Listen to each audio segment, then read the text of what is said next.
qizlar yaqinda Las Vegasga borib kelgandim. Toshkentdan kelgan ukamni olib borib kelgandim.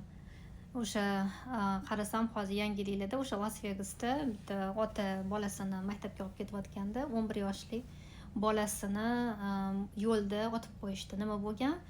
U bittasini obgon qilganda yo'lda.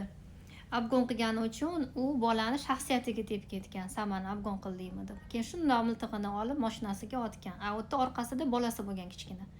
11 yoshli bolasi bo'lganda bilmagan. Endi politsiyskilarga aytibdi, "Voy, men bilmagan edim orqada bola o'tirganini.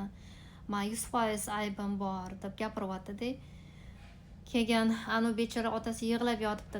Nimaga otasan, nima unaqa qilasan deb. Haqiqatdan bu yerda o'zi Amerikada bunaqa narsa ko'p bo'ladi. Men Los Anjelesda yashaganimda ham bu yerda постоянно новостlarda shunaqa narsa bo'lardi-da. Именно yo'lda kimnidir obgon qilsangiz yoki kimnidir so'kib yuborsangiz, ushib yuborsangiz, jumon shaxsiyatiga tegib ketadi-da ularni.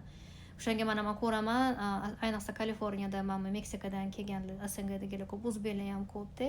Toshkent o'sha amerikanskiy yo'llarda yurishligini ko'raman-da.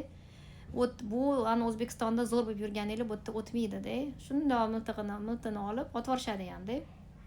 Bu yerda razvodga keldinglarmi, immigrant bo'lib, tinchgina yurish kerak-da, bir-birini obgon qilmasdan, ni в коем случае so'kmasdan, urishmasdan, yo'lladachi o'tmaydi-da bu yerda bunaqa narsa. Masalan, даже dastavkada ishlayotganlar o'zidan-o'zi birovni eshigiga taqalatish, o'zi chiqish kerak yoningizga yoki eshigini yonib tashlab ketishingiz kerak.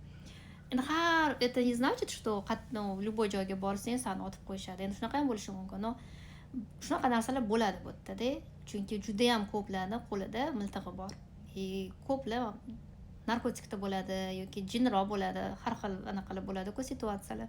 Endi hammadan shu bolaga achindim-da, bechora maktabga ketayotgan, begunoh, beayb. Bir marta mana shu ko'chib ketishimizdan oldin ham shunda bizani mahallamizdagi yonidagi yo'lda ham xotin kichkina 3 oylik bolasi bilan ketayotgan bo'lganda sekinroq haydab qo'yibdi-da, freewayda endi tezroq haydash kerak. Keyin uni orqasidan quvlab, ular endi bilishganda bu jinniroqligini freewaydan chiqib ketib, mana bu shaharchalarga o'tib ketganda u bola o'sha aybi bo'lgan, xatosi bo'lgan. O'sha yerda ularni anaqa qilib, obgon qilib, mashinasini to'xtatib, uchalasini otgan. O'sha kichkina bolasini ham. Shunaqa narsalar bo'ladi Amerikada. Amerika, voy Amerika deshadi, lekin bunaqa narsalar ham ko'p bo'ladi bu yerda. O'shanga ham ehtiyot bo'linglar.